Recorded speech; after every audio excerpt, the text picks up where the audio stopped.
Before you watch the fan cam, a big shout out to IPVanish, the best VPN in the world. Unlike Chelsea's defence. Listen, God, I can't believe it.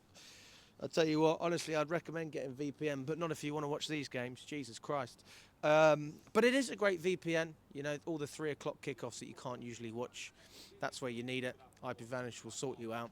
There is a QR code on screen as well as a link below. Check it out, get your discount, save some money before Christmas, and hopefully Chelsea can get a better result against Bournemouth coming up. All the best, guys. Hello, everyone from Chelsea Fan TV. I hope you're all doing as well as you can. I am in cold Leeds on a Wednesday night, going into Thursday morning, by the way, because you might be thinking, Alex, where are you staying after being in this place? I'm not doing it. I'm going straight back to London, so I'll be in London at 5 a.m. And then obviously I've got to get another train home. This has been a long trip. This has been a very, very long trip. And at times in the stadium, you're just thinking, oh my God. If it wasn't for the great atmosphere, and I've got to give credit to the Leeds fans, because every time I come here, you've got a fantastic atmosphere. It's the best atmosphere in the Premier League. It's better than Anfield. It's better than Old Trafford. It's better than Tottenham. It's better than Arsenal. It's better than everyone. Leeds have the best atmosphere in English football, and I'm pretty comfortable saying that. I've been here 3 times now, and I've been impressed 3 times. And you know what? It was one of those games where when you rotate to the extent that we did, and I was speaking with Charlie earlier, he said we didn't actually make that many changes, and I go, fair enough. But it's the impact of that rotation.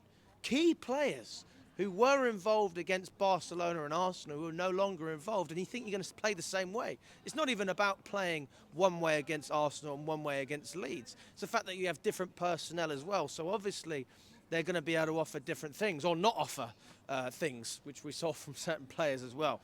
Reece James missing, big miss. Who's going to cover in the midfield? No Caicedo. So then you put Enzo and Andre Santos together, and I thought in the first half that the midfield was pretty poor. I thought generally we just struggled to create. You know, no creativity really. Delap didn't have any service. I saw Esteval getting bullied. I was surprised he started this game.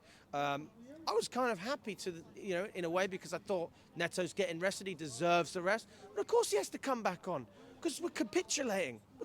This is not even criticism on Esteval. How can you ever expect an 18-year-old to carry your team in the midst of December, dark and cold December in the Premier League, in his first year in a new club, a new country? You can't expect that. So when I'm looking at Esteval, I'm not looking for him to be the leader. I'm looking for other people to lead, and then you take the pressure off of him and you will see him perform. Like we have, by the way, because the more pressure you put on Esteval, the harder it's going to be for him to perform. Facts. Any 18-year-old will tell you that. You're 18 years old, you go to a new club, a new company, new anything, you are not going to look to be the man straight away. It's just not the dynamic of life. So I look at Neto and I say, right, we're back in this game. Brilliant. I've got some belief. And I just think, Tosin, you mug. Absolute mug. You know, I've defended Tosin. I have been on record saying I would take Tosin over Wesley Fofana. I've said that on the record, and I don't mind repeating it because it's already up there. And by the way, my argument last season was a very valid argument, because if you're not available, then you can't do anything. If you don't turn up, what's the point of even being in the conversation about how good you are as a defender? But this year, we're seeing Fofana is available, at least at this moment in time. But after minutes against Barca and Arsenal, rightly so, he deserves to be rested. We don't want to continue to aggravate any more injuries, have a repeat of past issues. I saw Tosin capitulate in front of our eyes, one of the oldest players on the pitch, Uncle Tosin. He looked like Grandad Tosin. He looked like he had a walking stick and he'd lost it. He was trying to find. He couldn't move. He couldn't pass. He couldn't defend. No leadership. No character. He's closer to 30. It looked like he's closer to 30 than 20. It looked like he was close to 300. I feel like I've aged 300 years just watching that. So for me, I don't agree with Charlie. I'm not saying you ban Tosin from the team. I'm certainly not saying that. But in big games, any first division side, this man does not play. And it gets more complicated, because then the argument changes. You go, well, you can play him against Karabakh. You can play him against other European teams. And guess what? He capitulates in those games as well. So he is a Conference League defender, maybe a Europa League defender at best. Fulham won in the Europa League or the Conference League, just to be clear. So mid-table when he was at Fulham. And, you know, people can say, well, he came through the academy at Man City. How many people do you know that have played in academies and have gone nowhere? It's totally irrelevant. Chalobah's not the issue for me. When I look at Chalobah, this is a player who rises or lowers his standards in terms of how well he plays based on the players that he has around him. You play Chalobah with Fofana, you see a better Chalobah, just like when you had Thiago Silva next to him and Rudiger and other players like that Chalobah performed under Tuchel. So this is not a Chalobah issue. This is a Chalobah and Tosin issue together, but I'm going to single out Tosin here. Josh Achimpong, for me, needs more minutes. I don't understand it. I do in the sense that Maresca, he said that Tosin's the only other player apart from Colwell who can do the line-breaking passes. You know, at this point, if we keep seeing those, whatever that is, you know, we're going to need something, guys. I'm going to need something to get me through this game. You know, I don't understand it. I don't get it. This is one of the first times I felt really, really frustrated, and I feel like my trust has been betrayed in the player. Cucurella really struggled. I thought that for whatever reason he was unable to really handle things, you know, in terms of the atmosphere, and I felt like the physicality battle, we lost that. I mean, we got better in the second half, agreed, when Neto came on. Palmer should have scored. I mean, that's an easy 2 goals there. So if you don't concede the silly chances, you at least get a draw. I mean, a 2-2 draw, I predicted 1-1 or 2-2. That's what I said, and we lost 3-1.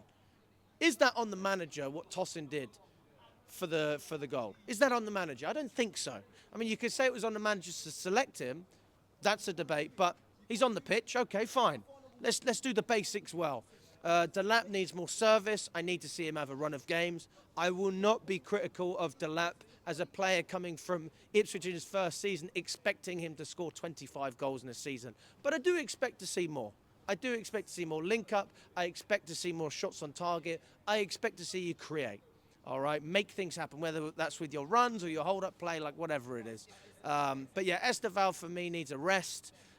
Pedro Neto, like, honestly, at this point, you just can't rest him because nobody else is picking up, you know.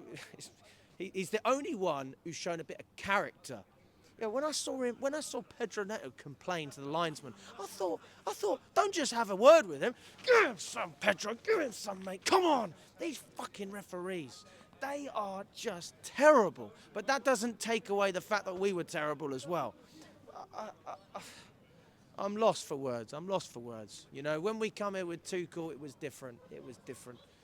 Today we came with a bit of momentum, a bit of confidence, and we've just shot ourselves in the foot. It's not on the manager for me. It's on a select few players. Tosin being the number one culprit, really, if we're being honest. And you know, Gittins as well. I mean, he did nothing. Maybe 1 or 2 crosses. Like. These are not the guys that are going to carry us through defenders. You need men in this team. And Tosin might be one of the older men, but he's not acting like it. So if that means that someone younger and more hungry, more disciplined, with more quality is going to come in, then that's what I want. Because this was not a game that we deserved to lose because of the team performance. It was a game that we deserved to lose because of an individual performance and individual mistakes and silly mistakes, you know. And that's where I am with this game, guys. But am I feeling confident against Bournemouth? No, I'm not. Purely because of the fact that Caicedo's not going to be in the squad. I think that's going to have a huge impact. We played really well there last season, especially in the second half, and we still struggled to scrape a win. And I just think that Bournemouth are one of those teams you have to play quite well to beat them. They're not a team that bend the knee very easy. But let me know what you think, guys. Do you agree with what I'm saying? Do you disagree with what I'm saying? I'm a little bit emotional, but I'm trying to be like as logical as I can. It's just not good enough. It's not good enough, and that's it. So for me, Tosin, you play against Cardiff and nothing else. That's the main takeaway from today. But yeah, there you go.